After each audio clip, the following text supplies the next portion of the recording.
Fachi ayambaki Didier Randex Oyo Azali envoyé spécial ya Union Européenne Tokoye Baba Sololini moi Namboka Christophe Le Tundula très fâché a sali maman na déclaration a lobeli Conseil de sécurité des Nations Unies nde tomoni a sali mukanda atindeli président ya Conseil de sécurité des Nations Unies tokobeta masolo awa mwana mboka Christophe Le Tundula alobi nini na kati ya mukanda na ye oyo atindi epa bandoki pe esili wana te délégation ya ba député français oyo bayambaki epa ya mwana mboka premier ministre Sama Lokonde bazongi na soni na mboka na bango tokobeta masolo awa poto yeba bayelaki nini pe tokoyanduka lisusu bandeko na ngai ba congolais bana mboka de père et de mère Fonatal Sabino awa na yebisaki bino ke mokonza mboka koloba mukwa tongolo aloba kilobi asalaki mama na di sukulu tokobeta masolo awa pona lakaki bino ke mukwa tongolo koloba pona intérêt ya ba mama nyoso ya Congo démocratique aloba kilobi tokobeta masolo yango na lobi bino nyoso bali kolanda ndeko na bino mukwa ndeko na bino président Loba mwana mukwa ntombolo ko raté vidéo te pona suka na ko tia vidéo botala maloba o mukwa ntombolo alobi pona intérêt ya peuple congolais tokobeta masolo awa tokolakisa nyonso peto bosa na te bana mboka ezali na terroriste munene oyo bakangi ya ba ADF MTM Monsieur Maburuki bache maboko tokobeta masolo awa azanani banani bakangi tokobeta masolo peto bosa na pete mwana mboka Peter Kazadi na kati ya Goma lobi asalaki mama na déclaration na butu concernant mission oyo bapesaki ye epa mukwa ntombolo po te akende ko vérifier ayeba nini elekaki na kati ya ville ya Goma entre église ya bandoki soit disant les wazalendo ba fidèles njoko bazalaka pe les wazalendo ba religieux ba sango soki ba prêtre soki ba nani soki ba pasteur tokoyoka mwana mboka lobaki nini Peter Kazadi ba décision ni les amis tokobeta masolo awa merci beaucoup bana mboka ba congolais de père et de mère partout boali na mokili mobimba na pesi bino mbote ezali ya bino président Loba comme l'habitude toyebisaka na yebisaka bino tolali pongi te toali wana pote toyeba kosolola kama solo ya mboka na biso ya Congo démocratique toali wana pote to défendre Congo toali wana pote toyeba ko accompagner mwana mboka Félix Antoine Tshisekedi Tshilombo nde omoni bana mboka e yambona kota na kati actualité politique ya masolo ya mboka bayibobenga kanga numéro ezali plus 243 81 219 13 48 plus 243 81 219 13 48 ezali ya bino ndeko ezali ya bino mwana na bino o bino botaki congolais de père et de mère président Loba bana mboka e yambona kota na kati ya actualité politique na kati ya masolo ya mboka na lingi na yebisa bino ezali na ndoki moko o tobengi DG ya Onatra na kombo ya DG Lukusa ba depo nyonso ya port ya Onatra soki okei kuna na Gombe kuna na mai na port ya Onatra ba depo nyonso oyo ezalaka kuna ba depo na lobi atekeli ba chinois soki ba depo ezalaka 500 depo nyonso atekeli ba chinois soko continue lobi na kendaki kuna na kota na depo on a chicho am cham am chicho cham nalobi tien ba oyo bakomi koloba boye banani oyo nde omoni na bimi na depo wana na koti na depo mususu amchinga nyonso bachinois eloko ezangaka na filme bango lobi na kozonga sukuna na meme na bino bilili badepo tu atekeli bachinois DG Lukusa mukwa ntombolo zoyokanga meme rai nzela ya rai wana nyonso eza sute nyonso soki babuki mabende soki ndenge nini eza te nyonso l'espace wana nyonso ateki oyo ngai président loba na yaka koloba wa ezalaka makambo moko ya kitoko soki botie tembe bokita kuna bokende konfectie bokokuta badepo nyonso atie bachinois wana nani DG Lukusa ndoki ya Onatra na tuni mituna bayebisinga ke président ndenge omoni biso awa biso bamsusu toza baretraité tokenda mbongo na biso meme ya prime azopesa soute nyonso allié bazo travailler en collaboration avec maman ministre ya portefeuille bango mibale baza eloko moko yango na lobi badepo nyonso wana ya Onatra ale ezonga ndenge ezalaka pourquoi bino bakongole bozoboma bozosunga mokonzi ya mboka te yango na yebisi bino na biso peuple bozoluka nde komba esika nyonso bozali bino nyonso bozosala mosala kitoko te boyebake mukwa ntombolo tokobanda kobomba bino te fo mukwa ntombolo ayokaka bino meme mpe oyo DG oyo ya RVA ye mpe kuna mpe misolo ya leta alie azolinga kofuta bato te mais nalobi boye nalobi très bien nalobi na mukwa ntombolo nalobi na premier ministre nalobi na les autorités concernées muto aza incompétent fo alongo na musala akefanda kolela na ndako na ye ke incompétence ne akende kozanga kodirige bana ne na mwasi na ye po biso bakongole tokondima te ke ene incompétent muto azosala eloko te libungu tulu azosala mpona intérêt individuel na ye moko tolingi bato ya bongo te. Je pense que le message est qu'il bana mboka ba congolais de père et de mère na yebisaki bino ke lobi na yebisaki bino ndoki ya Didier Reynders un belge un européen oya yaki awa ndenge akutanaki na batu ya bopoza pete ndenge akutanaki na ministre ya justice lobi akutanaki na mukwa ntombolo mais loko na sepeli kaka facha yambaki ye moko te na pembeni botomoni au conseiller na ye na matière ya sécurité azalaki wana papa na biso Serge Chibangu o na pesi mbote boye pe na pembeni tomonaki Christophe Lutundula Kapala azalaki wana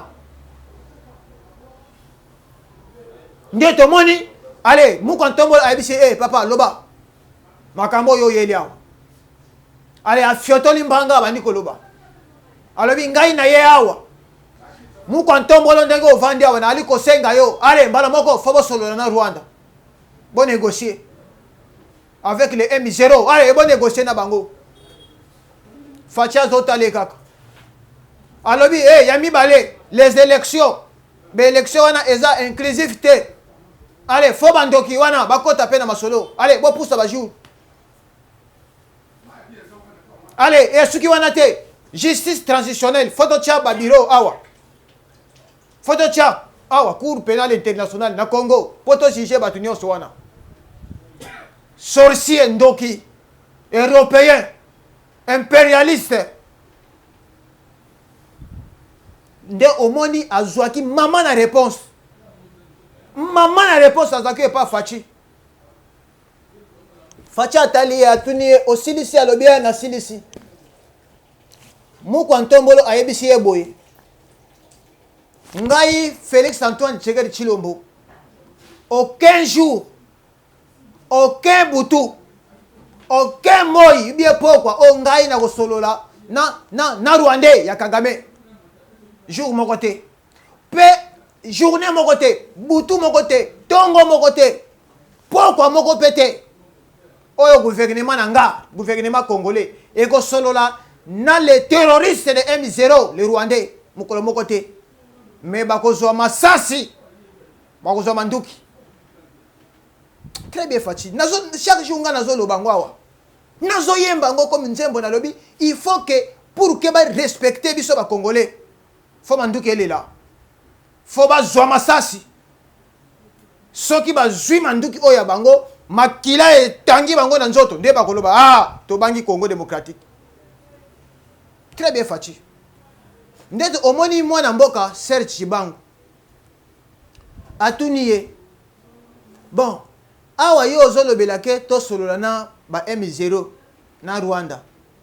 Wana nani? O conseil ya mokonza mboka na matière ya sécurité. Alobi ABC Didier Randex. Avant biso to solola na les Rwandais Kagame. Avant biso to solola avec les terroristes de M0, les Rwandais. Ya liboso esengeli bokende kuna entre Russie na Ukraine bovandisa bango basolola soki bayokani nde boye epa na biso pe bovandisi biso entre Rwandais na biso to solola soki bokei epa Russie te na Ukraine bovandisa bango basolola bayokana ah biso pe toza kuna te manduki fo elela. Très bien. Donc yango nga na yebisaka bino bobanga ka mundele te mundele azali bungu tulu mundele azali zéro azali eloko te. Très bien njoka message na nga yaka bongo ye moko mwana mboka Christophe Lutundula abisi bango makambo etali ba élection. Est-ce que awa kala mingi te ba élection esamaki na France ba élection esamaki na États-Unis? Est-ce que contestation ezalaki te na États-Unis entre Joe Biden et Trump ezalaki te o ezalaki ah siko biso soki ba élection esalami pa na biso contestation ezana kati wana c'est la démocratie, c'est ça. Na démocratie nyo se kozala kaya malamu teke ya kitoko oh ya kitoko te forme soupe ba boya kango, c'est la démocratie. Acheka mutu boy na seboy bande ko nanga ba congolais un européen Didier Randex akena soni makasi mutu boye. Christophe Lutundula yebisiye Christophe Lutundula yebisiye concernant makambo o etali justice transitionnelle bolingi bochela biso banani basali ba crime na mboko eza bino ba mindele te mais eza bino soki boko ndimake to cha justice awa international. Donc soki to sambisi Kagame faut to sambisi awa Kabila awa soki pe batangi bino oh batangi français oh batangi anglais bino nyoso photo boko tabolo kwa est-ce que yo lingango acheka mutubu azongi na soni moko ntombola lobi foma nduki elela toko solola te. Voilà bana mboka congolais aza congolais étranger pe aza étranger poto monaki awa kala mingi te ba M0 ba yaka kokotela biso na ba 2011 bakima mbango boya babengi bandeko na bango basololi bache bango na armée. Lelo mukwa ntombola lobi soki ngai Félix Antoine Tshisekedi Tshilombo na kosolola fola solola na ba congolais étranger te siko bino bozo ya kosolola kana bozolo baboso wana gouvernement congolais biso moko peuple congolais biso yeyo tozo réclamer et pas Félix Antoine Tshisekedi Tshilombo esengeli bana batanga yo fele classe za la kitoko esengeli bafutela biso soins de santé esengeli banzele tongama ba école ba l'hôpitalo nyoso Fachina na kongisi mission na biso te ya développement 145 territoires bino bozoya la biso lisusu ke biso mu kwantombolo biso ba congolais to solola na ba rwandais solola na ba rwandais tozi bango to tie bango na misala na mboka na biso quand est-ce que biso to tonga Congo ya turo ya bupia pas question yo kama solo ndenge zotambola est-ce que bato bazalaki bakoka ki makambo aboy et si ko zali congolais ozolandanga place au vandi congolais et sengelo sosola oyeba nani yo osengeli o soutenir o accompagner nani oyo yo esengeli obeta pacha ko na se alungwa pe suki wana te Est-ce que wana te bana mboka kaka na mukola lobby Christophe Lutundu la lobby tiens bato ya la Monisco mandat na bango yango esili awa na décembre awa pe bandoki bango wana bazokota réunion ya conseil de sécurité des Nations Unies kuna na New York nde omoni Christophe Lutundu la lobby alobi boye akomi mukanda atindi yango epa ya président ya conseil de sécurité des Nations Unies na kati ya mukanda wana ayebisi ye boye esengeli le début ya décembre la Monisco nyoso bango nyoso allez babima balungwa bakende mutu moko te o Monisco moko atika na mboka oyo akote suna janvier ya 2024 Lutundu alobi pas question akomi mukanda atindi kuna esika o bazokota réunion na bango ya butu kuna na New York kuna très bien mwana mboka boye nde bakambaka mboka boye avec des décisions moko ferme pe fo yoka Lutundu la maloba bakisi wana alobi bato oyo la Monisco basali 25 ans na Congo basali eloko te musala na bango kopie ba minere ya mboka koboma peuple congolais lelo oyo peuple congolais asanji bango peuple aza na poso na bango te peuple aza kanda alingi komona bilongi wana te na mituka na bango bakomaka soki nini wana bakomaka soki 1 soki 0 soki nini wana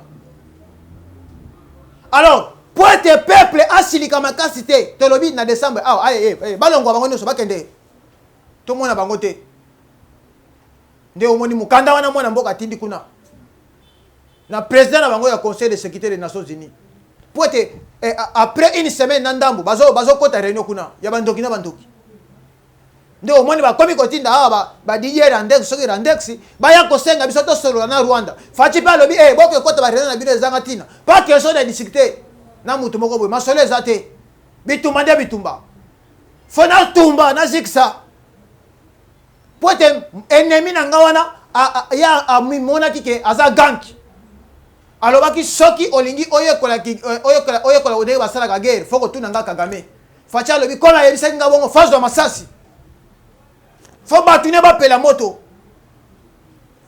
boyelaka biso badistraction na bino ya pambala masolo ya liboso tokende aya kene esimbaki masolo ya mibale na Luanda esimbaki maintenant bozoyela biso masolo ya nini yango nalobi na muku ntombolo eza ya pamba te oyo basoda na biso bakotaki formation le commando bien formé physique wana paracommando basalaki wana eza ya pamba te faut avant que respect kota photo zixta to tumba très bien faci ndenge ozoboya très bien ndenge ozoboya mbendre oyo bazoya wana bato médiocre les médiocres les Européens les boye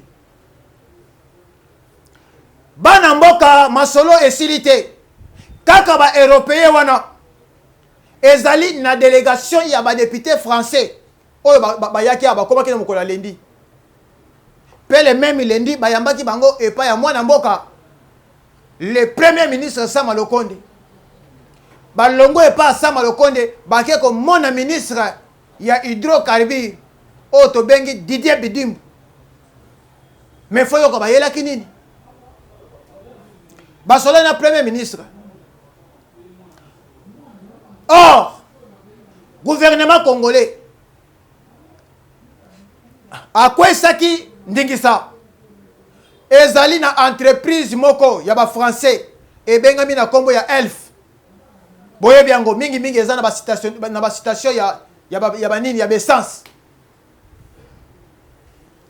batu wana bambula bafutaka ni taxe ni impôt na l'état congolais pe ba chiffre o bapesaka na l'état congolais eya malunga te ya lokuta na lokuta pe bazoko exploiter pétrole ya Congo ya mwanda bakie kuna na bamboka na bango na France barafine yango bazongisi awa batieli biso na bapompe essence bazotekela biso cher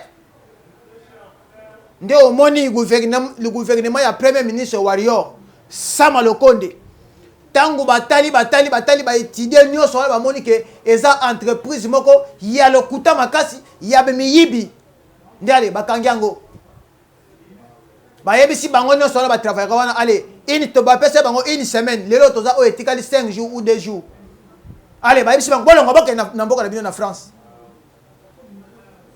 bo travailler sur na Congo te boza ba miyibi nde omoni Emmanuel Macron atala lobi bajou esili te bajou esili atindi ba député français muto amemi délégation na ezali un député na Congo ya Bruno Cheffré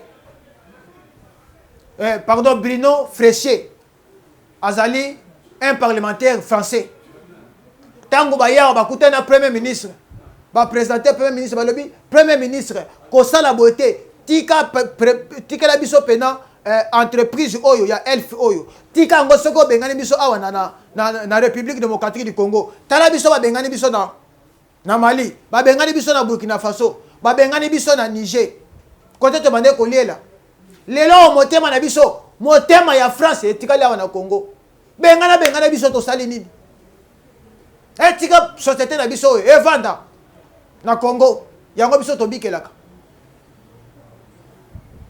Premier ministre Sama Lokonde alakisi bango ba document ya lokuta ndenge ba kosaka le gouvernement congolais ba chiffre ba pesa kezalaka ya mabe Premier ministre Sama Lokonde alobi na bango décision ya gouvernement congolais échangé te bato batikali na 2 jours ou 3 jours balongo bakende bakanga bisaka na bango balongo bakende bango bamonaki yango comme si baje basengi suna premier ministre balobi pardon premier ministre tika biso to exploiter pétrole ya mwanda biso ba français bandoki pe bazamba ndenge bino bolobi ke fobo banda kokata bazamba na bino bo exploiter pétrole na bino nyonso 29 ndenge bolingi bo exploiter ba pétrole na bino nyonso et sengeli te bo exploiter bongo na désordre o zamba bokata banzete na désordre te et sengeli botuna biso la communauté internationale premier ministre ebisi oyelaki wana te makambo oyelaki ozwi de réponse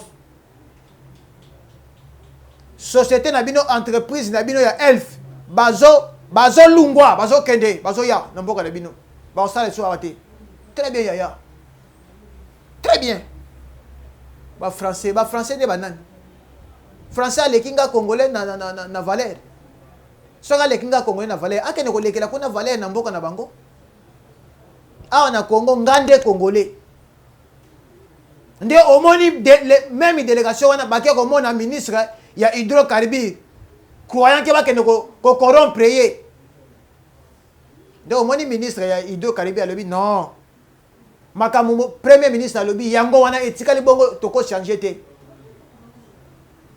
yango omoni esengeli na tiela bino mwa video bolanda video wana maloba oyo elobami décision oyo ezwami epa ya gouvernement congolais botala nanu video bolanda video wana bokomona ndenge nini oyo masolo eleki. Le gouvernement congolais a donné 7 jours à l'entreprise française d'exploitation pétrolière ELF pour sortir du territoire congolais après avoir rompu le contrat. Selon le Premier ministre congolais, l'entreprise française donnait des fausses informations et des faux chiffres au gouvernement congolais depuis des années. La France a envoyé ses enquêteurs pour rétablir la relation avec le gouvernement congolais, mais le gouvernement congolais a catégoriquement refusé et demande immédiatement au ELF de quitter son territoire. Voilà, Banamboka, je pense que Bomoni, vidéo, ndenge le gouvernement congolais a décidé. À lobby, n'a pas français, pas question. Tolingi sous bouzo bate. Mais c'est ça, biso peuple tolingi boye. Ngai na lobaka bien, pas question ya kobanga ka soki banani na banani. Biloko nyonso wana eza ya biso. Pétrole eza ya biso ba congolais. Bazamba eza ya biso ba congolais.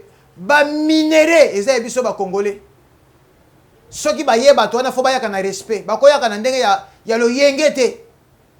bakoyaka ko s'impose à bisoté. Très bien décision et zwami na mwana mboka premier ministre Sama Lukonde. Décision à kitoko. Mboka bakambaka ngonde boye avec beaucoup de décisions. Ba décisions les beleza ya mukete.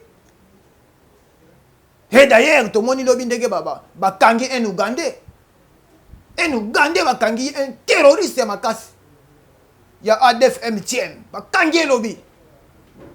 Mais nga lobaka foko bomaka bango.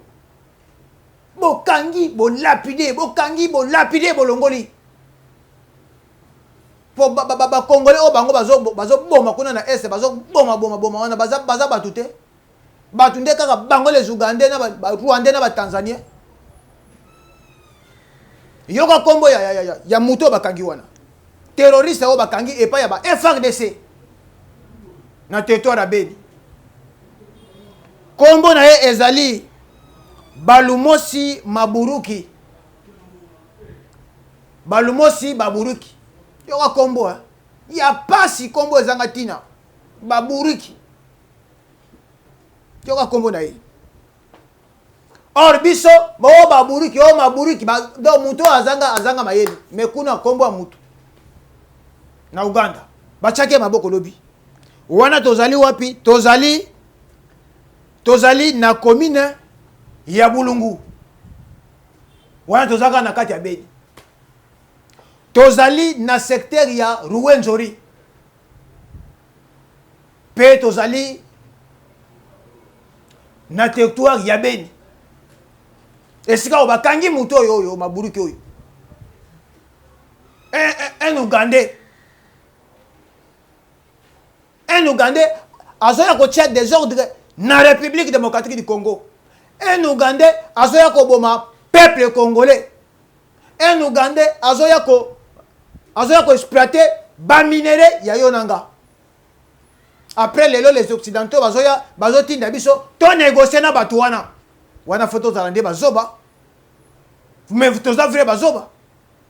Mais c'est ça vrai bazoba, buzoba donc ba pakola biso na nzoto nyoso ezomonana. Mususu ba melisa biso yango. Mais bana mboka mutu oyo musala asalaka ezanini Maburuki oyo. Ougandais oyo, terroriste oyo, ADF MTM. Musala na ye asalaka ezanini. Ye azali directeur financier. Ya ba ADF nyoso oyo bazali na territoire ya Beni. Donc ba ADF oyo bazali na cité ya Bulungu. Ba ADF oyo bazali na secteur ya Ruwenzori. Ba ADF oyo bazali na cité ya Mwanda. Kuna pe Mwanda ezali po bokotuna ngandenge ba Mwanda te kuna pe ezali. Ba ADF oyo bazali na cité ya Lume. Ba oyo bazali na Beni. Yende azali directeur financier na bango. Asala kandenge nini mese Maburuki oyo yoka kombo mabe. Balumosi Maburuki Rwandais. Ba kombo ya ba Rwandais na ba Tanzaniens ba Burundais ba Ougandais ba tuana. Ba Kenyans. Asala kanini mutu oyo. Ye azwi mbongo. Allez, azwi atindeli na téléphone atindi epa ya mokonza ADF oyo azali na cité ya Lume. Ekomi ye afuti batu nyonso. Ba ADF nyonso MTM. Azwi sous téléphone afini akoti mbongo atindeli mokonzi ya ba ADF oyo azali na Beni ye ayambi ake abimisi afuti batu nyonso. Soit asombi manduki. Azui lisusu abimisi atindeli chef oyo azali na cité ya Mwanda. Allez, chef wana abimisi si s'agit ya kosoma manduki, il s'agit ya kosala nyonso. Kaka yene mutu aza directeur financier.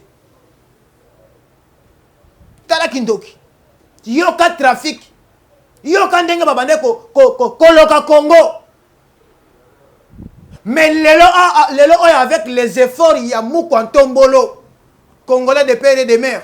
Allez, bakangaki lobby. Bachie maboko. Bakangi wana ADF oyo azali directeur financier. Ya ba ADF nyoso baza na territoire ya Beni. Quel grade aza nango? keli mbongo aza nango mbongo yango mpe ezowuta na baminere ya biso bacongolais. Après bino bozoya bozoloba na biso ke o Fachaz alongwa na pouvoir les sorciers bandoki boya kolongola ye bino nde botiaki ye o Fachi solola na Rwandais na Kagame boya kosolola yango moni nazoloba na prolongation oyo bo prolonger bo sali prolongation epa ya bato EAC bato pété e bandi ndenga ni bokende ko kondima lisusu 3 mois bino gouvernement bondima 3 mois lisusu bobakisela bato oyo bato pété oyo biso peuple tolingi te bato force régionale peuple congolais partout bozolanda nga babakiseli bango 3 mois ya ofele lisusu po bayeba kosala coalition na Rwandais ya terroriste po balonela biso banzete na Nord Kivu banzete yango bazolona eza ya banani ya biso ube eza ya bango soki eza ya bango mais eza d'une manière ke mboka kote kuna ezokoma ya bango toloba nde boloba te mais pour na intérêt ya mboka etant que congolais faut koloba faut qu'on dénoncer mabe yango tozoloba bien soki bomoni ke bokokoka kobima na baorganisation na bozo kokota te bokotaka na baorganisation mosusu te oh sadek bobengisaka bango bayaka wa te po baforce wana ere bazoyawa kobima na bango eza ya facilité bazoboyaboya po babima ekomi na matata awa bato la MONUSCO bango oyo lobi Christophe Letundula akomeli kuna bandoki na bandoki bazokota réunion tokotala mpe na décembre soki mpe bakokende po soki tokomi na décembre ekoma prétexte mosusu o biso bato la MONUSCO tobeli alors tolingi tobima na mwa oyo tobeli tosali fièvre tokobima na mwa mosusu wana ya 2024 ekokoma kaka bongo ke tomibakiseli lisusu une année yango tozoloba bien eza conséquence ete ya biso tango baforce nyonso oyo bakokende tozonga su na buzoba te ya kokendaka kolukaka bazoba nani oyo banani mpo bayaka awa fo totonga armée na biso moko bakongole nde mpo te bakoprotege mboka tozoloba yango awa tokotalelaka bato mosusu te bato wana bobele bazoya te baya kosunga biso bazoya se tokontre baya koloka biso lelo EAC bango ya baboyi pourquoi baboyi kobima parce que bazoko exploiter ba minéraux na bango bato EAC wana ba Kenyan na ba français na ba américain na ba nyonso bazoko exploiter ba minéraux ezobima na Rwanda ezobima na Uganda ezobima na Kenya maintenant po babima allez sukali ba yako kuta mieli na bango allez moya ko ya kokendeza te bakuta ki bomengo na bango yango na lobaka chance ke bokonjango ezwaka mutu nyonso te soki nga na matisi babombe ale na poudre bino na makasi bobima bokende obo kokufa bokufeli awa après na kofuta bomengo Kongo eza nango soki na bombarde bino armée mobimba soki ya mboka nini na kofuta toza na mbongo ezali ba Rwandais na ba Ugandais ba yaka kobunda awa pala biso na Kisangani est-ce que lelo boy bazate bazali Rwandais azali ya Kagame o pe ya Uganda pe azali banga bozo banga nini po bo tia bango pression babima na makasi bakende fouette ya biso po lobi tozongela su makambo te ya kokende koluwaka bato ya koluwe est-ce que mutu baluwaka ye mutu baluwaka ye te baluwaka Congo baluwaka pau oya kobetela babriki na ndako na yo baluwaka mutu te po mutu soki oluwe aya kovanda pa na yo okomona aya soki atongi ndako avandi libela akesu te je pense que message eleki voilà bana mboka ba effort ya mokonzi mboka ya Mukontombolo ndenge o ba FRDC bazosala musala mais tika na beta sete na likambo moko mutu oyo tobengi Maburuki oyo abala mwasi moko na commune ya Bulungu kaka kuna na Beni mwasi wana yende azali na coffre fort na kata ndaku babimiselaka mbongo azopesa mobali na ye azoko partager yango na bandoki ya ba ADF nyonso ndenge na tangeli bino awa na basite na basite na mwasi wana lelobi batie ya mokamate bakangi ye po faci aza déterminé faut ko déboulonner faut ko déraciner misisa nyonso bato nyonso ya mabe basila na mboka sikoyo ezosenga nini yo na nga to accompagner mokonzi ya mboka to accompagner congolais de père et de mère to ine te yango lobi nazolanda mwana mboka Peter Kazadi oyo asali déclaration moko lobi na butu po ete Peter Kazadi ye nde batindaki akende kocontrôle ayeba nini elekaki na Goma massacre oyo ya bato ya église oyo bamibengi le wazalendo. Or les vrais wazalendo bango nde baza na front kuna bazobunda. Les vrais wazalendo nde biso tozoko sepoumoner chaque jour. Soki bozalaki les vrais wazalendo faut bakende esengeli bosala manifestation contre bato ya force régionale oyo mandat na bango esili le 8 lobi le 8 mpe barenouveler mandat na makasi bino bosote boke kobundisa bato oyo bakokende na bango na décembre toyebi yango bieke na kati wana ke infiltration ya Kagame ezalaki wana toyebi yango ata bato mosusu bazoloba te ngai nayebi ke Kagame ainfiltraki na kati wana po lobi natangi tweet ya Kagame atweetaki alobi o babomi batuti na ville ya Goma yo yebaki ndenge nini ke babomi batuti mais nga nakoyebi biso ke bakongolais nde bakufaki na manifestation pacifique le wazalendo barwandais kombo na bango ezalaka le wazalendo barwandais kombo na bango ezalaka le M0. Voilà bana mboka bakongolais de père et de mère tosimba mokonzi ya mboka Félix Antoine Tshisekedi Tshilombo mwana mboka Peter Kazadi atalisi biso na temps oyo tozali eza na 6 officiers eza na 6 militaires oyo bakangi procès na bango ebandaki lobi ba officier mibale ya garde républicain 4 soldats ya deuxième classe bango 6 wana lobi nde procès na bango ebandaki na Goma bali kosambisa bango. Oui, c'est l'état de droit. Basoda wana fo boyoka bango malamu soki baza na réseau soki baza na réseau te. Des officiers ya la police baza na Kinshasa. Bango bali ko suspendre bango poete ba respectaki consigne bango nyoso wana. Peto moni gouverneur militaire azaliawa Constandima na Kinshasa. Mais loko na sepeli na mwana mboka Peter Kazadi. Ndenge olobi ke ba église nyonso o ezali na ville ya Goma bazoko sala recensement ya église wana fo baye bango contrôle makasi ba église o ezana mikanda te ezana ordre te bolobi ke nyonso ezolongwa bozo kangango très bien mais ngana lobi eza pena église moko yo tiki église oyo bato bazo tia des ordres na Kinshasa o to bengi église catholique église wana pe zo tia des ordres makasi Foko kangango. Foko kangango. Kangama. Na Rwanda kuna Kagame ayebisaki cardinal na bango. Eza na place moko bakenda ko gumba na mama Maria kuna na province. Kagame alobi chaque année bokenda ka place wana kokenda ko gumba ma. Année osoki na moni bino bokenda ko gumba ma isu kuna. Na koya na kotinda mituka yeba kangi bino nyonso ba bino na prison. Boko bima na prison timu kolo oyo Maria akoya. Wana wapi na Rwanda. Est-ce que Kagame basalaki eloko te. Église nyonso oyo ezotia des ordres na Congo esengeli kokangango. Je pense que message eleki. Bana mboka na yebisaki bino ke Félix Antoine Tshisekedi Tshilombo akoloba. Na betaki bino lisolo wana. Natalisaki bino ke Faci akoloba. Akoya liboso ya etandoike, liboso ya télévision nationale.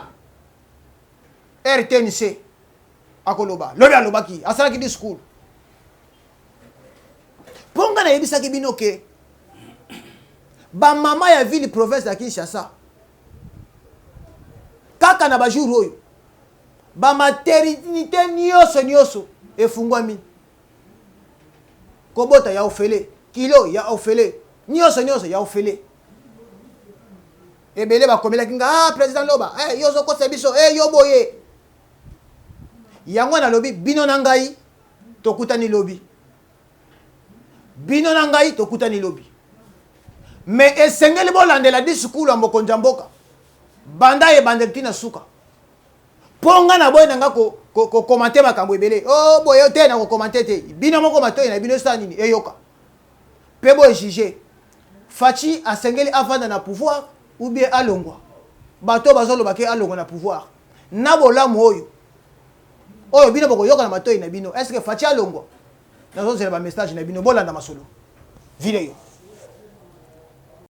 Je crois qu'à présent le protocole va inviter le président de la République certainement. À présent, très respectueusement, nous invitons son Excellence Monsieur le Président de la République pour son discours qui sera immédiatement suivi de la remise des kits symboliques. Voilà, donc tout est dit. Le président de la République va prononcer son discours et qui vaudra lancement de la gratuité de la maternité et des soins du nouveau-né.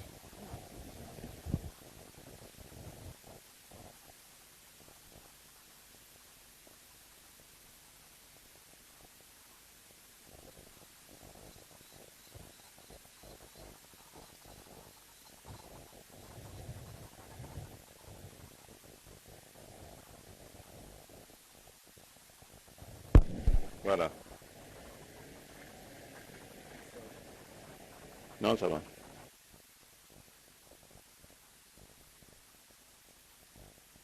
Honorable Président du Sénat, honorable Premier Vice-président de l'Assemblée nationale,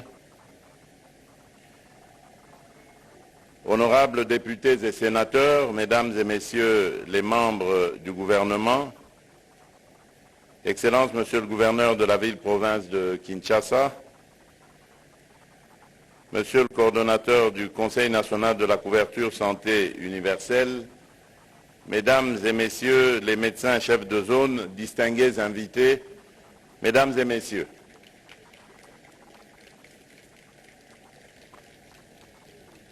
la couverture santé universelle est une aspiration mondiale visant à garantir que tous les individus, quel que soit leur statut social ou financier, puissent accéder à des soins de santé de qualité.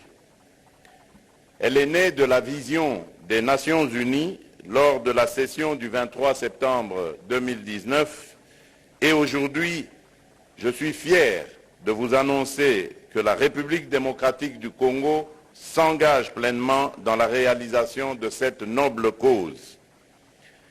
La mise en place de la couverture santé universelle est et a toujours été une priorité de notre gouvernement et un pilier central de notre programme quinquennal, une véritable cause nationale. C'est ainsi que nous avons d'ailleurs inscrit la couverture santé universelle dans les axes 49 et 50 de notre programme dès l'investiture du gouvernement actuel. En ce jour du 5 septembre 2023, je suis heureux d'annoncer le lancement du programme de gratuité des accouchements dans la ville de Kinshasa, qui est le premier paquet de soins de notre mise en œuvre de la couverture santé universelle.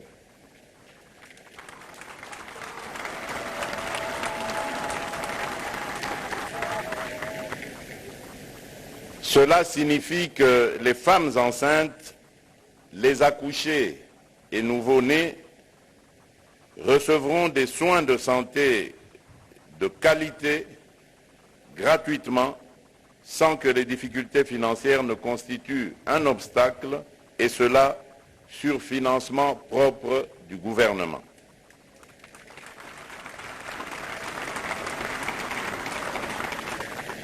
Le choix de Kinshasa a été fait du fait que nous avons conscience que Kinshasa est une ville densément peuplée dont le taux de mortalité maternelle et infantile particulièrement élevé tire le pays vers le bas.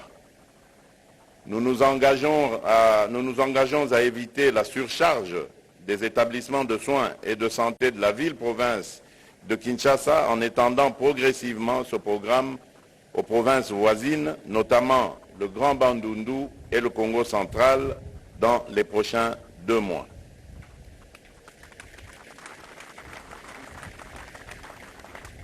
Grâce au financement de la Banque mondiale, nous prévoyons aussi d'élargir cette couverture de soins de qualité aux provinces du Kwilu, du Kasaï central et du Sud Kivu, ainsi qu'à 8 autres provinces du pays d'ici la fin de cette année. Cela permettra de couvrir 13 provinces sur les 26 que compte notre pays et en 2024, la mise à l'échelle nationale sera achevée. L'objectif fondamental de ce programme est de garantir des soins et des services de santé de qualité et gratuits à toutes les femmes enceintes, aux accouchés et aux nouveau-nés pendant leurs premiers mois de vie.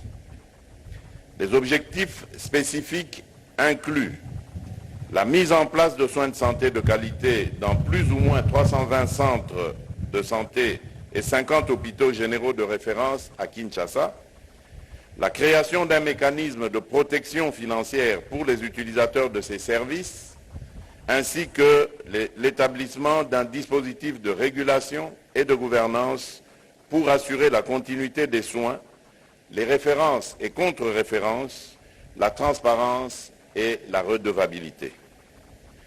Nous connaissons l'importance des prestataires de soins de santé pour la réussite de la mise en œuvre de la couverture santé universelle. Nous vous saluons et nous engageons, le gouvernement et moi-même, à améliorer vos conditions de travail et de vie.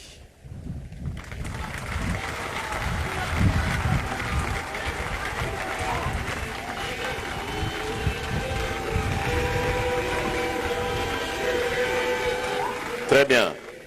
Je disais donc que nous reconnaissons l'importance des prestataires de soins de santé pour la réussite de la mise en œuvre de la couverture santé universelle. Nous vous saluons et nous nous engageons, le gouvernement et moi-même, à améliorer vos conditions de travail et de vie.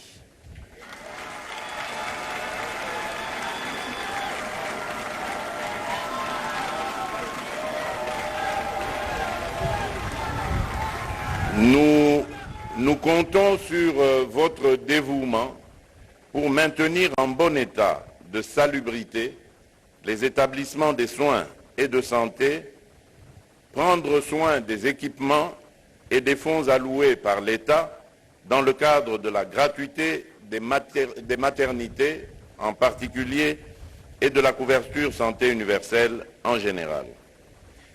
Des mesures sont prises pour s'assurer de la conformité aux normes éthiques. Dans un proche avenir, conformément à notre Constitution, nous élargirons l'accès à la couverture santé universelle à l'ensemble de la population congolaise.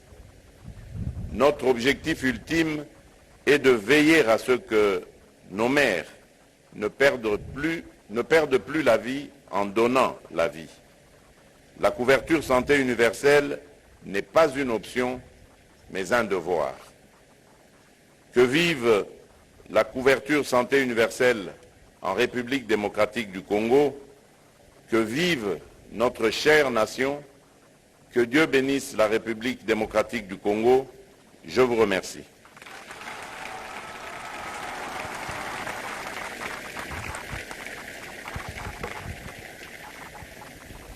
Voilà donc, je crois qu'à présent, le président de la République procédera à la remise de kits comme l'a annoncé Nous invitons Monsieur le ministre de la Santé, protocole. Oui, c'est donc le moment. Le médecin directeur, le président de la République, bien vouloir par cette remise de kits, Félix Antoine Tshisekedi lance ainsi officiellement la gratuité de la maternité et des soins du nouveau-né en République démocratique du Congo. Voilà, donc Félix Antoine Tshisekedi, auquel quelques détails sont donnés sur les équipements qui vont être remis au ministre de la Santé publique pour ce lancement. Ce sont des kits qui seront utilisés par les équipes des maternités, bien entendu, on dirait. Il dit on dirait c'est un sac. Et là, le chef de l'État tient un téléphone. On lui donne les explications par le ministre de la Santé. Comme on ne sait pas que contient ce kit, on est en train de voir en image. Voilà, c'est un téléphone que nous voyons, Edith Chala. Et le chef est en train, je crois, de recevoir des explications du ministre de la Santé pour ce kit qui va... Bon, on aura des plus amples explications, bien sûr, pour savoir à quoi cela va servir. Voilà. Le chef de l'État remet au ministre de la Santé, Roger Kamba. Et ça continue, Edith Chala, il y a dans ces kits, ça, qu'est-ce que nous avons des moustiquaires. Voilà, des moustiquaires pour les bébés qui viennent de naître afin de ne pas attraper rapidement la malaria. Je crois que c'est cela. Espérons que la caméra d'Ado Moujangi peut encore approcher. Merci. Et là, nous continuons Edith Chala. Nous découvrons ensemble ce kit que le chef est en train de remettre. Cette fois-ci, je crois, aux autorités médicales de l'hôpital. Voilà, ça continue. Edith Chala, on peut supposer, imaginer qu'est-ce que c'est. Ça peut être, on dirait, de lingettes. Oui, c'est des lingettes pour bébé qui vient de naître, parce qu'on a dit qu'il y a une prise en charge d'un mois. Là, c'est une lampe tempête. Oui, d'éclairage, au cas où notre ami que nous aimons beaucoup, la SNEL, est parti. Voilà, c'est lampe tempête, Edith Chala. En dernier lieu, c'est ce qui contient le kit, tel que nous le voyons. Nous sommes en train de suivre la remise du kit de manière symbolique par le chef de l'État qui vient de lancer officiellement la gratuité d'accouchement ici au Congo démocratique. La ville de Kinshasa et la ville pilote qui a été choisie, bien sûr. Il est prévu dans le prochain jour les grands bandondous, le Congo central qui vont suivre, mais aussi les provinces de Kassai central, Kwilu et Sud qui, voilà, il dit là, je donne ma langue au chat parce que je ne comprends pas. Peut-être ça devient beaucoup plus technique. Nous sommes ici avec M. Delphin Mouteba, qui est administratif de l'hôpital. Juste savoir, Nzungwa, les amis. En tout cas, Chenamanya Bwachimaka Chinani, Tubasanka Bwamukalenga, Bolo Mulukufila Didenda Jani Bantubonso, Bana Betu Bakashi, Bikala Balela Chanana, Bwani Baikala Bangata, Bana Kubangila ko 0 mois, Toni Kubandisha, Bwani Babalama Bimpa, Sante Wabu, ni Bikala Balela Chanana, Bwani Kawekala Babalama Kabiju maternité to. Kwa tubasanka bikola ku hospital wetu wa Kanchach walo mukalenga mulokufila onere kutoji twasanka bikola tubamwela kalumbanji bwani mukalenga musanka bwase bana betu abakaji bikala balila chanana ni kulama kabijibana ni masama akabukabu atwa kwa tabana mungondo wa kumpala to ni kubanisha kulu twasaidila mama Evelyn. Ça qui dit la Delphin Mouteba, secrétaire administratif de l'hôpital de camp militaire Tchatchi qui nous reçoit. C'est d'ici que part officiellement le lancement de la gratuité de l'accouchement au Congo démocratique, Edith Chala. Et là, le chef d'État continue de suivre, d'écouter les explications du ministre de la Santé, le docteur Samuel Roger Kamba Moulande. Merci Mamie, il est là, le président de la République a suivi certainement avec beaucoup d'attention ces explications lui données par les techniciens du secteur. Le lancement est donc intervenu, la gratuité de la maternité.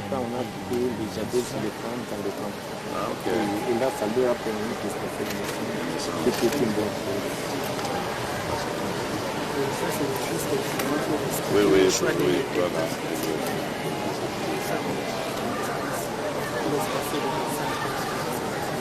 Très bien.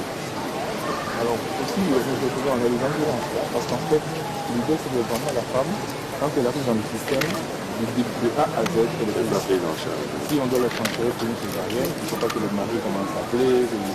Non, on prend tout en charge. Mais vraiment, dès le moment où elle tombe enceinte, il faut que le bébé va avoir ça, mais tout ce qui va se passer, on prend. Ça, il faut vraiment bien l'expliciter pour la population parce que les gens ne sont pas toujours au courant. Et il y a un numéro qui est connu d'ambulance. Ce numéro-là permet de tout orienter. Donc, étoile 151 10.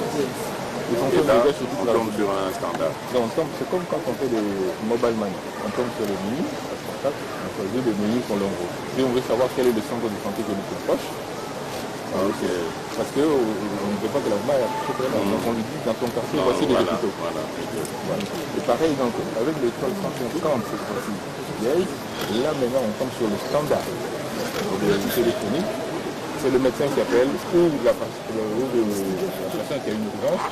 Et là maintenant on a des faut connecter aux gens.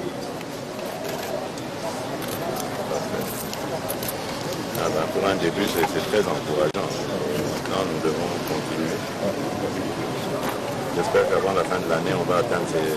Oui, on a déjà en fait de l'argent. Les 13 provinces. En fait, on a déjà l'argent. Et les autres,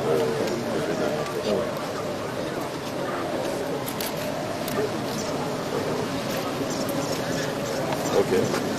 Alors, on va voir les mamans. Oui.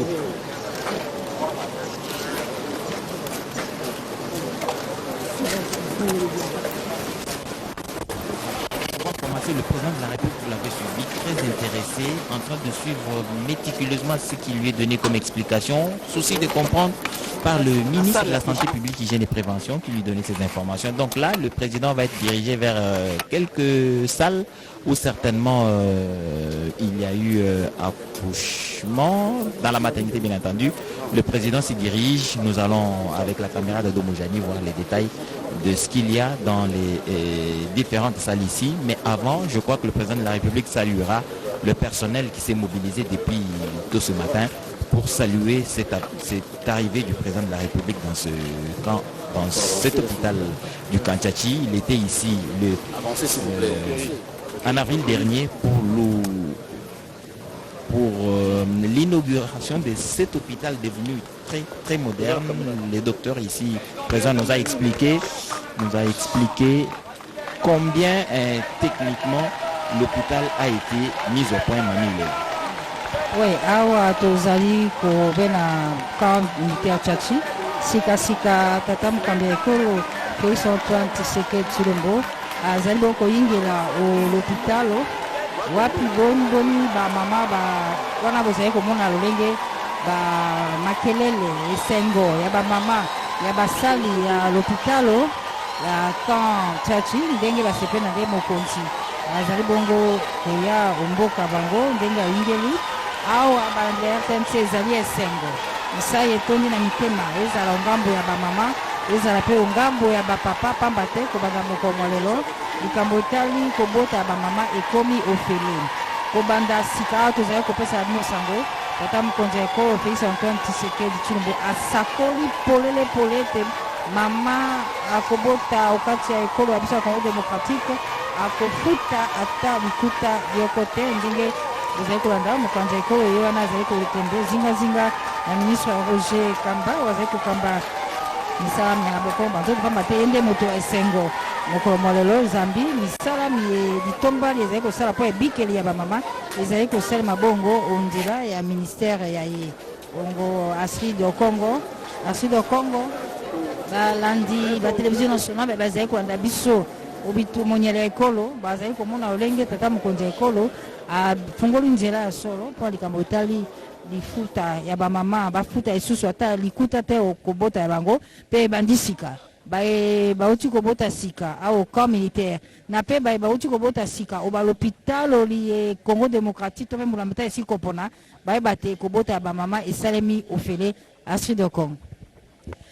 Ndio tunatoka kumfuata rais wa jamhuri mwenye anaenda kuweza kuangalia upande huo wenye wamama waliweza kujifungua ama kuzaa, na sehemu hiyo wamama wote wenye waliozaa kwa siku ya leo wajue kwamba wanazaa kwa bure kutokana na vituo mbalimbali vya afya, pia mahospitali yenye iliweza kuchaguliwa ndani ya mji wa Kinshasa kutokana na hali hiyo. Basi hawa ni mnaona ni wamama wa infirmiere wa hospitali kubwa ya Kanchachi, na hapo ni chumba ya maternite, mahali ambako rais ataweza kuingia kwa kuweza kutizama wamama hawa wenye waliweza kujifungua ni kwa bure. Pia rais aliweza kusema katika masemi yake ya kusema kwamba kweli wataweza kutengeneza vile vile hali ya kazi ya watumishi wa afya wa mahospitali, kuweza kuangalia hali ya maisha yao, hali ya mshahara wao vile vile, sababu nao vile vile waweze kuishi katika hali yenye kustahili.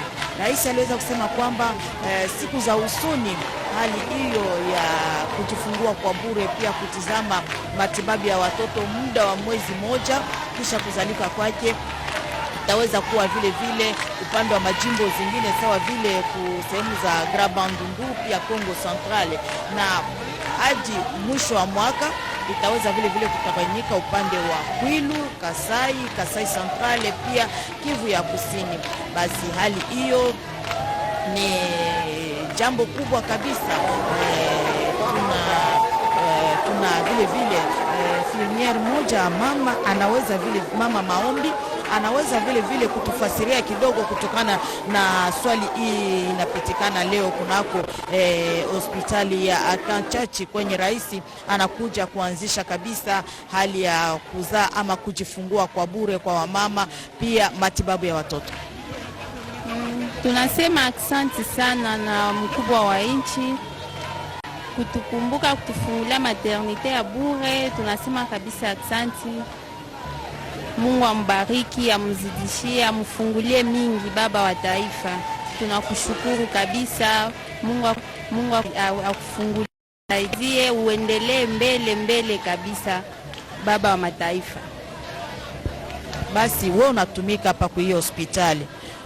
Gisi rais anatoka kuaidia kusema kwamba ni sherti ataweza kutengeneza vile vile hali yenu ya kazi, wasemaji? Tunafurahi sana na tunashukuru sana. Gisi papa natulaga ke atatengeneza mshahara wetu. Antuka tunasema aksanti sana baba. Aksanti kabisa, tunengoja na mikono mbili. Aksanti. Aksanti mama Maombi kwa kuweza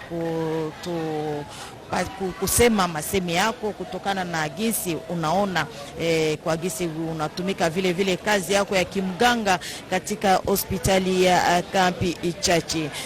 Rais katika masemi yake aliweza kabisa kuaidia kusema kwamba ni sharti waweze kutengeneza hali ya matumikio yao ya kazi. Pia tuliweza kufuata vile vile wakati rais kuna zunguka katika maternite kwa kuweza kutizama wamama, mjumbizi wa OMS cha kusema kwamba anaalika wasaidizi kwa kuweza kutegemea kabisa nia hiyo nzuri ya kusema kwamba inafaa kumaliza jambo hiyo mbovu ya kufariki kwa mtoto wakati anazalika, pia kufariki kwa mama wakati anatoa maisha ingine mama huyo aweze kufarika. Hapana, inafaa kabisa kumaliza vile vile swali hiyo. Tutaweza kuwa vile vile na bwana Delphin Muteba, yeye ni katibu wa kazi, anahusika na mambo ya kazi kunako hospitali hiyo Kampi Ichachi. Unasemaje, utaweza kuambia wandugu wetu wenye kupatikana upande wa Kasai Central pia Kasai Oriental? Eyo bananga bakusiba bana beto bena Kasai badi bandondo mdibeji tudi ndisanga dia bonyi mukwa kijila kwa mukalenga mfumo ajitunga odimula mabeu wakula kukangula maternite to wani bakaji bikala balila chanana ni kumanya wakula makabajibana bwase kutuma sama kabu abana babakesa bwani wakubangata londo pulu chanana bwani tumali wakuprovoir lulelu luimpa ni lokana ba kukolesha bana bimpa kadi tuni disanga dia bungi ni kabidi lumamba wase na manja kabidi mwakutangila difutu ni social wa benji ba mujimu bwani bayenze mujimu wa bubimpa bakula mabana bimpa parce que bana ki avenir wa ditunga kadi tuni disanga dia bungi wa mukalenga ubioso bijeni mwamba ni bioso bijeni mwenza udito dia lelu bwakonore hospital wetu wa kanchacho je kayenda muyi bakila kabidi mulo kutikangula kabidi bwakulejo wani munanga bulelela bana babasalai munanga bulelela basalai benda c'est pourquoi mubanyilano kwenda kumbelu tudi disanga dia bungi tondi botondi ndeko Delphin Muteba moko ya bakambi ya hôpitalo quand Colonel Chachi wape pai ku monene ekolo Félix Antoine Tshisekedi Tshilombo auti ko sakula polele te ko banda moko molelo omokili mwa biso ma Congo démocratique mama nyonso oyo azali na mokumba akobotaka ofele bongo masomana malimbolami na maloba na makamataki yambula yambu penzana oyo azali kokamba misala miango ndeko Polidor Kabila na mbisa mokambi ya OMS lingomba ya molongo kutala kamisala bya bokongo banzoto yango ekutambula kalistango iso elongo na mbula matari batondi mokambi ekolo na lolengi na manaka maye ya mosala alengeli likambo lielitali bongo kosukisa likambo ya mama kokufa eleko ya kobota pamba te yango ezali koboma mokima biso na mbisa tolandaki monganga Roger Kamba, ministre mokambi msala ya bokongo banzoto yepe okola azwaki maluba maye alimbolaki pe ayebisaki motango ya bamama bazali kokufa ngunga na ngunga moko na mokolo au kati ekola biso oyo kwa kobota eza bamama bazali kokufa ezala pe bana pe mbula matere monte motango wane epusi pe ezali kozongisa ekolo ya biso na se talatina atondi mokambi ekolo Félix Antoine Tshisekedi Tshilombo na olenge ya pesi nzela pote kobanda moko molelo bamama babiso babezana mokumba babota bofele bipai biso kasi bipai biso te bisika biye mbula matari asololi to pe ayokani na bakambi ya balopitalo pote bamama babiso ba Congo démocratique eleka kobota akende o balopitalo songolo nde bakotanga yango nde basengi susu bayebani kozwa ndimbola oyeba lolenge yango kosalema basimbo beba telefone ya bango osali étoile 151 dièse okoyoka na lopoto biso Swahili Chuluba Lingala Kikongo ndimbola ya lolenge mama asengeli kosala kokende po etali bongo kobota ye esengeli boyeba te bamama baye bazali kobota bazali bamama baye bazali kolanda malako esengeli kolanda malako awa esengo ezali makasi ba infirmier babiso basepeli nde bozali kolanda wana bazali bongo kokende esika babongisi po ya bango na ntina te basolola to mpe bakutana bamama bazali na esengo pamba te bainfirmiere mpe bazali bamama edi tshala bango mpe likambo ya ofele etali mpe bango infirmiere ya hôpital ozwi mokumba yo mpe ekokende na yo bobe ofele kasi na manso tosololi ministre ya santé alumboli Roger Kamba abetise te po akosukisa likambo ya bamama na mpe bana kokufa eleko ya kobota tata mokonzi ya ekolo abi likambo lini ezali kozongisa ekolo ya biso nsima mama kokufa na kobota mwana kokufa eleko ya kobota ma ezali kozongisa ekolo ya biso nsima yango wana bayokani basololi apesi mitindo mosolo mobimi onzela ya mbula matari po te balopitalo ekoka kozwa esika te bamama babimisa batia libenga na liboko na libenga leta nde abimisi mosolo mona awa mpe bamama mikumba edi tshala batondi baokisango ke bakobota ofele edi tshala ezali likambo esengo bamama bazali na esengo balobi yo nani oboya faci beto bamama baza na esengo edi tshala tozali kokoba tozali kaka na kantache awa sika tomoni tata mokonzi ekolo azali kotambola makolo elongo na limpinga ya bakambi ekolo bakei sika okati ya lopitalo kotala esika bamama baye bauti kobota pamba te kobanda sika tolobi ofele. Merci Mamie, il est là, vous constatez certaines choses.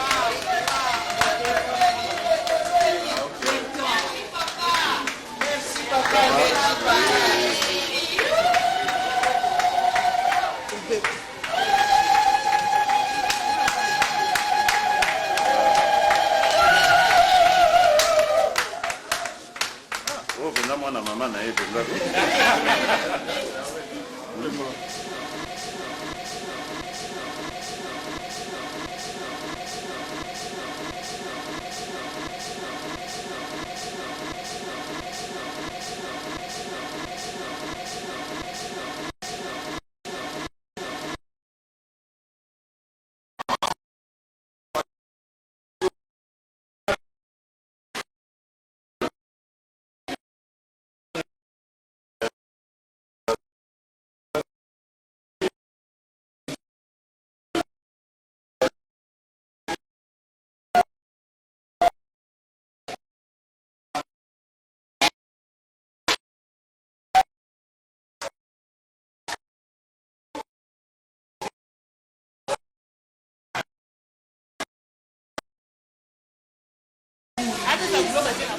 L'ingénierie, quelque chose du genre en numérisation du système de santé de la République démocratique du Congo.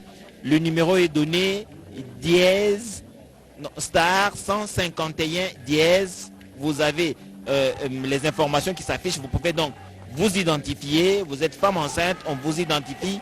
On vous attribue un numéro unique à travers lequel vous pouvez être reconnu partout où vous vous retrouvez. Et vous avez une consultation prénatale gratuite, les soins de santé pour les nouveau-nés de 0 à 28 jours et pris en charge par le gouvernement de la République. Disons que c'est effectif. Le président de la République, dans son adresse, a promis que dans les 2 mois, le Grand Bandundu, c'est-à-dire la province du Kwango, la province du Kwilu, dans les 2 mois d'abord, ce sera le Grand Bandundu, c'est le Maindombe, le Kwango et le Kwilu. Et dans les jours qui suivent, ce sera le Kasaï central, le sud Kivu, et je crois, et Kwilu. Donc voilà, ce sont des provinces qui vont bénéficier dans la suite de Kinshasa de cette gratuité de la maternité. Le président de la République a visité les salles et il est en train de rentrer, en train d'échanger justement avec les personnes qui ont en charge l'hôpital. Il salue de part et d'autre les infirmiers, les femmes enceintes amassées le long de son passage. La joie est immense, voir le président de la République en ces lieux pour le lancement de cette gratuité de la maternité et des soins de nouveau-nés. C'est un grand jour pour les femmes de la République démocratique du Congo. L'OMS a dit, et le ministre de la Santé a rappelé que 5000, le médecin directeur de l'hôpital du Kanchachi, c'est avec lui que le président est en train d'échanger sur les offres de l'hôpital et qu'est-ce que ça va donner à la population des environs. Le président de la République, Félix Antoine Tshisekedi, très intéressé, comme toujours, a reçu toutes les informations et là il va rentrer en train de partir. Mbuyu Kiata, qui est le médecin directeur, qui est colonel, je crois. Oui, le colonel Mbuyu Kiata, qui est donc en train d'expliquer au président de la République. Lui, il est le médecin directeur général de ces lieux, le médecin directeur de cet hôpital du camp Tchachi. Il donne des explications au président de la République. En tout cas, tout ce dont le président de la République avait besoin, il a eu, en termes d'information, je vais dire, il a eu de ce médecin directeur colonel de son état. Le président est en train de repartir et en train de saluer, comme je vous ai dit, que sur son parcours, se sont amassés les infirmiers, le médecin, mais aussi les femmes enceintes venues ici et que le président de la République a rencontré par hasard et qui bénéficie de ce lancement de la gratuité de la maternité et des soins de nouveau-nés. Le président de la République est là en train de partir et vous voyez les mains qui sont levées. C'est saluer donc son départ. En même temps, la cérémonie est terminée. Le personnel de l'hôpital du camp militaire Tchachi qui a eu l'honneur de recevoir le président de la République, en tout cas le privilège de connaître le lancement à partir de ces lieux, le lancement de la gratuité de la maternité et des soins du nouveau-né. Le président de la République a dit que 5 femmes sur 1000 décèdent en donnant naissance. C'était inacceptable, c'est pas normal. Le président est en train d'échanger là avec le personnel de... Voilà, le président, comme je vous ai dit tout à l'heure, très attentionné, il suit dans le moindre détail son environnement, ce qui se passe. Et là, il est en train d'échanger certainement avec un délégué du personnel qui s'était amassé le long du tapis rouge. Ils sont là, les mains levées, saluant l'arrivée du président de la République. À l'honneur du président de la République, il échange avec le ministre de la Santé, justement, Roger Kamba, et le vice-ministre, disons, tout le leadership du ministère de la Santé, avec le président de la République en train de parler. Le président est sur le point de partir. Je rappelle que la cérémonie est donc arrivée à son terme parce que le président a prononcé le discours de lancement. Il a le titre certifié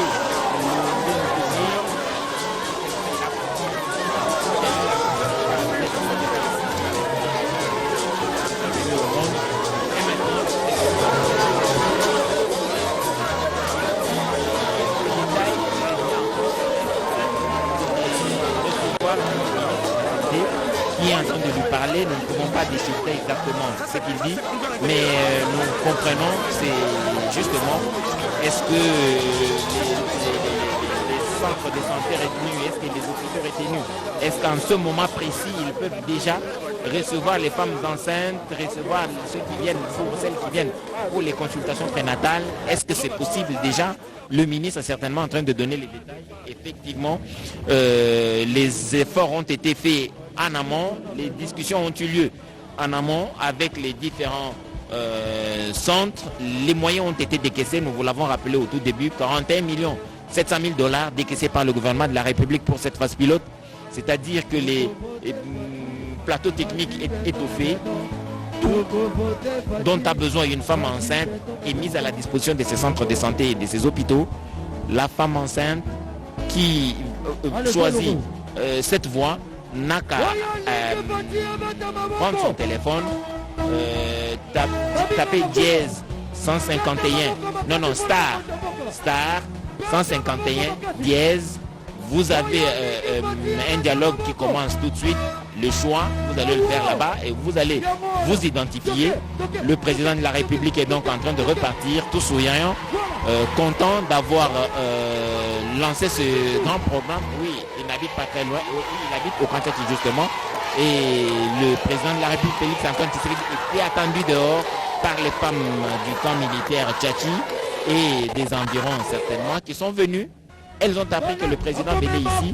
Elles sont vite arrivées pour saluer ce grand homme de la République démocratique du Congo qui a concrétisé ses promesses aux femmes de la République démocratique du Congo, la maternité gratuite. C'était une promesse. Aujourd'hui, c'est effectif. Aujourd'hui, c'est une réalité. Et celles qui ont vécu ce bonheur avec le président. En tout cas, amis téléspectateurs de la radio-télévision nationale congolaise, vous avez suivi depuis le Kantiati cette cérémonie de lancement par le président de la République de la gratuité, de la maternité et des soins des nouveaux-nés, j'allais dire. En tout cas, il ne nous reste plus qu'à vous dire merci, vous tous qui avez suivi la radio-télévision nationale congolaise, mais merci aussi à Sylvie général de la radio-télévision nationale congolaise. Merci ainsi à tous ceux ici, techniciens qui se sont déployés, caméramens, autres techniciens de maintenance, réalisateurs Pécho Mobenga, qui nous ont permis d'arriver chez vous sans difficulté. Merci aussi à Mamie Léla qui s'est déplacée, elle est directeur des informations en langue nationale. Elle est quand même arrivée elle-même sur place. Vu l'ampleur de l'activité, elle est adepte du terrain. Merci de nous avoir suivis et bonne suite des programmes sur la radio-télévision nationale congolaise.